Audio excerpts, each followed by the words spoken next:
এই সুখ্যাতি এবং কুখ্যাতির যে এক্সট্রিম পজিশন বা সিম্বল, এটা হলো তার জবান, তার ঠোঁট, তার জিহ্বা। তাকে আমরা সেই 1982 সন থেকেই দেখে আসছি রাজনীতির অঙ্গনে।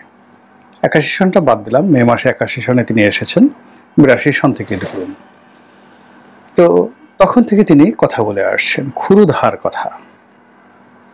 তার যখন যা মনে আসে একেবারে বলে ফেলেন, এবং তার এই কথা বলার যে অবস্থা, মানে এই কথা বলা উচিত না ইত্যাদি ইত্যাদি, তার আশেপাশে বহু সময় বহু মানুষ ছিলেন যাদেরকে তিনি পিতৃতুল্য মনে করতেন। তার বাবার সঙ্গে রাজনীতি করে ডক্টর কামাল হোসেন, আব্দুর রাজ্জাক সাহেব, তারপরে আব্দুল সামাদ আজাদ সাহেব, ওনারা সবাই, বিশেষ করে সাজেদা চৌধুরী, একেবারে পরিবারের সদস্যদের মতো। তারা তাকে স্নেহ করতেন, ইনক্লুডিং জিল্লুর রহমান সাহেব এবং জিল্লুর রহমান সাহেবের ওয়াইফ। তো সবাই মোরাললেস তাকে অনেক বুদ্ধি দিয়েছেন, পরামর্শ দিয়েছেন, তিনি শুনেননি। তো যারা ছিলেন তার সঙ্গে, তার এই অভ্যাসটিকে মেনে নিয়েছিলেন, আর যারা থাকতে পারেনি তাদেরকে চলে যেতে হয়েছে ডক্টর কামাল বা মোস্তফা মন্ত্রী সাহেবদের মতো লোকদেরকে। তাহলে বলা যায় যে তিনি নিজেও মনে করেন যে তার এই সফলতার জন্য তার এই জবান দায়ী, তার বক্তব্য দায়ী, তার দৃঢ়তা দায়ী, আর তার পতনের জন্য তার এই জিদ দায়ী। মানে একটা হলো দৃঢ়তা, দৃঢ়তা হলো জিদ। তো এই জিদ দায়ী, বাড়াবাড়ি দায়ী, এবং যখন যা মুখে আসে সে সকল কথাবার্তা বলাটা দায়ী। তো এই যে তার যে প্রতিকথন এবং বক্তব্য দেওয়া, এটা নিয়ে তিনি বেশ কয়েকবার খোলামেলা কথা বলেছেন। তার বক্তব্যটা হলো যে মানুষ উত্তেজিত হতে ভালোবাসে, মানুষ চুপচাপ বসে থাকতে পছন্দ করে না। পাশাপাশি দুজন লোক, আমি এটা উনি বলেন নাই, আমি বলছি যে পাশাপাশি দুজন লোক বসে আসে চুপচাপ, দেখবেন যে বুড়া বয়স্ক মানুষ, কিন্তু একজন আর একজনকে কথা নাই একটা খোঁচা দিয়ে বসলো, কিংবা একটা গুঁতো দিয়ে বসলো অকারণে। অর্থাৎ এই যে চুপচাপ বসে আছে, এটা আমাদের বাঙালির স্বভাব নাই। এখানে অস্থিরতা থাকবে, উত্তেজনা থাকবে, এবং যারা এই অস্থিরতা এবং উত্তেজনা তৈরি করতে পারে তারাই জীবনে সফল হয়। এবং শেখ হাসিনা মোরাললেস এই সকল কথাবার্তা বলে তিনি সফল হয়েছেন।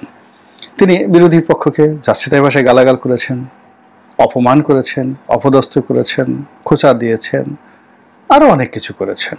করার পরে তিনি বুঝতে পেরেছেন যে এটার ওজন কতটুকু, এটা কতটুকু লাভ দিতে পারে, তার ক্ষমতা কতটুকু, এবং সেই অনুযায়ী তিনি প্রথমে উত্তেজিত করেছেন, তারপরে একটা সেন্টিমেন্ট দেখেছেন, এরপর তিনি সিদ্ধান্ত নিয়েছেন ধীরে এবং সুস্থ। এবং সেইভাবে কিন্তু যারা আমজনতা, তারা সাধারণত তার যারা সমালোচক তাকে বলেছে ইটস এ মুখরা রমণী, একজন মুখরা রমণী, যা মুখে আসে তাই বলে। এরপর তার নাকটা বেশ অন্যান্য চেয়ে একটু লম্বা। তো এইটা অনেকগুলো ব্যাখ্যা আছে, লম্বা নাকের বা একটু বাঁকাও বটে, সামনের অংশ একটু বাঁকা বটে। তো এগুলোর জ্যোতির্বিজ্ঞানের ব্যাখ্যা আছে। এই ধরনের যারা মহিলা হন বা পুরুষ হন তাদের কতগুলো বৈশিষ্ট্য থাকে।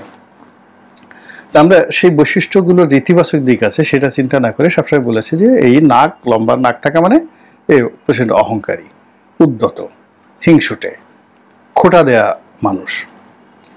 তো এই বাংলায় মূলত তাকে নিয়ে ওইভাবে গবেষণা হয়নি যে কেন এবং কিভাবে একজন সাধারণ রমণী এত বড় একটা দল আজকের দিন পর্যন্ত শক্ত হাতে চালাচ্ছেন।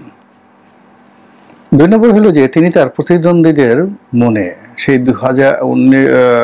1982 সন থেকে আজ অবধি যে আতঙ্ক তৈরি করে ফেলেছেন প্রতিদ্বন্দ্বীদের মনে। যুগে যুগে অনেকে মরে গেছেন, অনেকে নাতি হয়েছে, পুতি হয়েছে, কিন্তু শেখ হাসিনা সম্পর্কে ভয়টা কাটেনি, এখন পর্যন্ত সমান তালে চলছে। এই হলো তার বৈশিষ্ট্য। তিনি ডান হাত দিয়ে ভালো কাজ করেছেন, বাম হাত দিয়ে মন্দ কাজ করেছেন, অথবা বাম হাত দিয়ে ভালো কাজ করেছেন, ডান হাত দিয়ে মন্দ কাজ করেছেন, অর্থাৎ একসাথে এক হাতে বাঁকা বাঁশের বাঁশরি আর এক হাতে রণতুর্য। তিনি কাউকে সম্মান করে দিয়েছেন, আবার একটু পরে পিছন থেকে গদি টেনে নিয়ে গেছেন। তো এই যে শেখ হাসিনা, সেই শেখ হাসিনা বাংলাদেশ থেকে তিনি চলে গেছেন। চলে যাওয়ার পর পরিবেশ পরিস্থিতি অনুযায়ী তিনি বেশ কয়েকবার কথা বলেছেন। প্রথমে তিনি কেন গেছেন, তাকে জোর করে তাড়িয়ে দেওয়া হয়েছে, তারপর তিনি আবার আসবেন, আবার ভোট হবে ইত্যাদি নানা রকম কথা যেটা গতানুগতিক সেটা বলার চেষ্টা করেছেন। তারপর তিনি নরম হয়েছেন, কান্নাকাটি করেছেন, অতীতের মতো করে বলেছেন যে আমার বাপ মারা গিয়েছেন, অমুক অমুক মারা গেছেন, আমাকে আর একটু হলে মেরে ফেলতো। তিনি মানুষের সেন্টিমেন্ট দেখার চেষ্টা করেছেন, কিন্তু দেখলেন যে না, ওইগুলোতে কাজ হবে না, ওইগুলোতে কাজ হবে না, তাকে দৃঢ়তা দেখাতে হবে এবং তিনি যে এখনো সিংহ বিক্রমে কাজ করেন সেই কথাগুলো মানুষকে বোঝাতে হবে। এবং এই কারণে তিনি একের পর এক বক্তব্য দিয়ে যাচ্ছেন, সেই দিল্লি থেকে বা কলকাতা থেকে বা অন্য যে কোনো জায়গা থেকে। তো এটা বাংলাদেশে যথেষ্ট অস্থিরতা তৈরি করছে এবং সেই অস্থিরতার ফলে দিল্লিতে অসন্তোষ দেখা দিয়েছে, কলকাতাতেও বিরোধী পক্ষ যারা রয়েছে বিজেপির তারা বেশ বিরক্ত, এমনকি মমতা ব্যানার্জিও বিরক্ত। আর ডক্টর মোহাম্মদ ইউনূসের যে বিরক্তি এটা এমন পর্যায়ে চলে গেছে যে তিনি যখন নরেন্দ্র মোদী সাহেবের সঙ্গে দেখা করলেন তিনি একেবারে আলোচনার মধ্যে এটিকে তুলে নিয়ে আসলেন যে ভাই বা দাদা বাবু, আপনি ওনার মুখটা বন্ধ করেন, আপনি তাকে রাখতে চান রাখেন, অসুবিধা নেই, আপনার যেহেতু এত পছন্দ আপনি রাখেন, কিন্তু একটু সোপাটা বন্ধ করতে বলেন। কিন্তু নরেন্দ্র মোদী বলছেন যে আমি এটা পারবো না, এটা পারবো না। আবার এটাকে একটা ডিপ্লোম্যাটিক অ্যাঙ্গেলে নিয়ে এখন তিনি আল জাজিরার যে সাক্ষাৎকার সেই সাক্ষাৎকারে ডক্টর মোহাম্মদ ইউনূস এটা প্রকাশ করে দিয়েছেন এবং এটা নিয়ে আমরা বাংলাদেশে নানামুখী জল্পনা কল্পনা কথাবার্তা বলে চলেছি। কিন্তু অবাক করার ব্যাপার হলো যে আল জাজিরা এই সাক্ষাতের পর শেখ হাসিনার জবান বন্ধ হয়ে গেছে।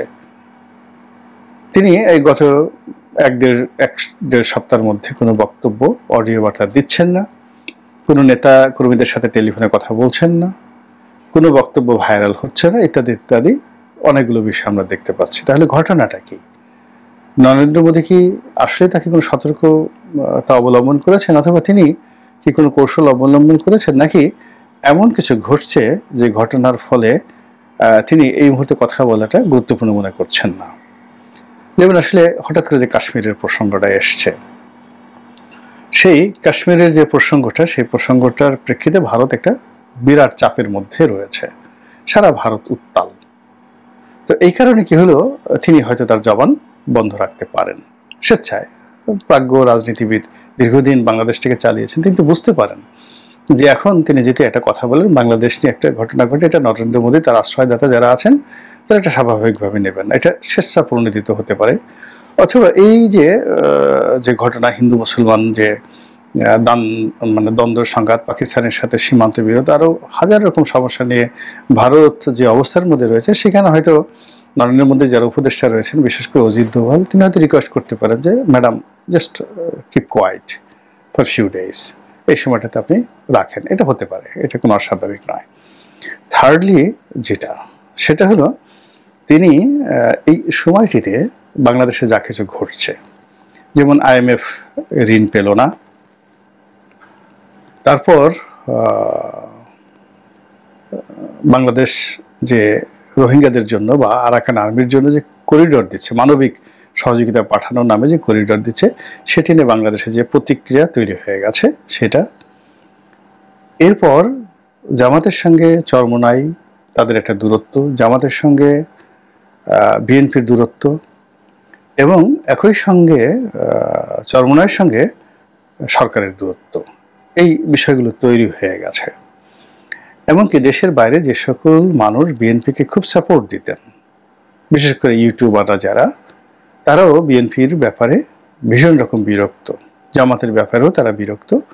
তো যারা জামাত এবং বিএনপিকে প্রমোট করেছে, শেখ হাসিনাকে যারা হেয় করেছে, এখন তারা বিএনপির বিরুদ্ধে, জামাতের বিরুদ্ধে কথাবার্তা বলছে। এবং যেহেতু জামাত বিএনপির বিরুদ্ধে কথা বলছে, শেখ হাসিনা একটা স্পেস পেয়ে গেছে, এবং সেই স্পেস পাওয়ার কারণে তার কাছে মনে হচ্ছে এখন এই কথা বললে মানে এমনি উত্তেজিত, তার মধ্যে এই কথা বললে তিনি একটা পক্ষভুক্ত হয়ে যাবেন।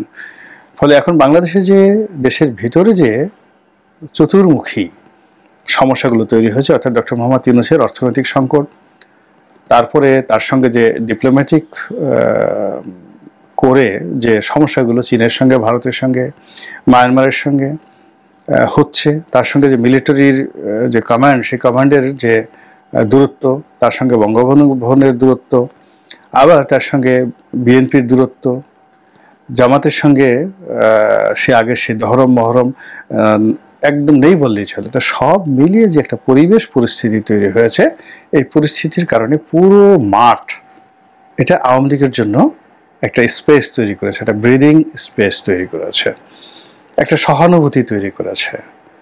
এই জিনিসটি এখন উনি যদি কথা বলেন, এটা নষ্ট হয়ে যাবে। এখন যদি উনি ইউনুসকে গালি দেন, এবং এখন যদি উনি বাংলাদেশের যে কোনো একটা বিষয় নিয়ে কথা বলেন, এমনকি যদি উনি বলেন যে হ্যাঁ এখন ওই করিডোর দেওয়া হচ্ছে, এটা তো ভালো না, আমি তো এটা বলেছিলাম, এই কথাটা ওনার জন্য ঠিক হবে না। তো এটা তার জন্য চুপ থাকাটা তার জন্য এই মুহূর্তে আরো বেশি তার জন্য, তার দলের জন্য সুবিধাজনক হয়েছে বলে হয়তো তিনি মনে করতে পারেন। তো সব মিলিয়ে তিনি যে চুপ করে আছেন, এই চুপ করে থাকাটা তার জন্য কতটা স্বস্তিদায়ক, আমাদের জন্য কতটা স্বস্তিদায়ক সেটা পরের বিষয়, কিন্তু সরকারের জন্য এটা কিন্তু আমি মনে করি স্বস্তিদায়ক না, আর বিএনপির জন্য তো একেবারেই নয়। এর কারণ হলো এত একটা বৃহৎ শক্তি, 35% যাদের ভোট, এবং এই 35% ভোটের কে সাংগঠনিকভাবে গুছিয়ে আনার জন্য যে সংগঠন, সেটা এখনো বাংলাদেশে চলমান। 99% লোক, আওয়ামী লীগের লোক, এখন পর্যন্ত বাস্তুচ্যুত হয়নি, এলাকাতেই রয়ে গেছেন। আর শেখ হাসিনার যে কথাবার্তা, সেই কথাবার্তায় তাকে একবারও মনে হচ্ছে না যে তিনি হতোদ্যম হয়ে পড়েছেন, হতাশ হয়ে পড়েছেন, বরং তিনি যেভাবে লম্ফজম্প দিচ্ছেন, হুমকি ধামকি দিচ্ছেন, এবং তিনি যেটি বলছেন যে এই যে তিনি এবার যে সমস্যায় পড়েছেন, এই সমস্যা তার অতীতের যে কোনো সমস্যার চাইতে ছোট। তিনি ৭৫-১৫ আগস্টের পরে যে সমস্যায় পড়েছিলেন, তারপরে বাংলাদেশে আসার পরে জিয়াউর রহমান সাহেবের মৃত্যুর পর তিনি যে সমস্যায় পড়েছিলেন, এরশাদ জামানাতে তার উপর সরাসরি গুলি করা হয়েছিল 2 বার, চট্টগ্রামে একবার, আর একবার হলো ৩২ নম্বরে ফ্রিডম পার্টির মাধ্যমে, ওই সমস্যা। যে সময়টাতে আসার পরে বাকশাল হলো আব্দুর রাজ্জাকের নেতৃত্বে, সমস্যা। মোস্তফা মহাসিন মন্টু যখন বিদ্রোহ করলেন এবং ছাত্রলীগের মধ্যে দুটো গ্রুপ হয়ে গেল, এটা তার জন্য খুবই বড় সমস্যা।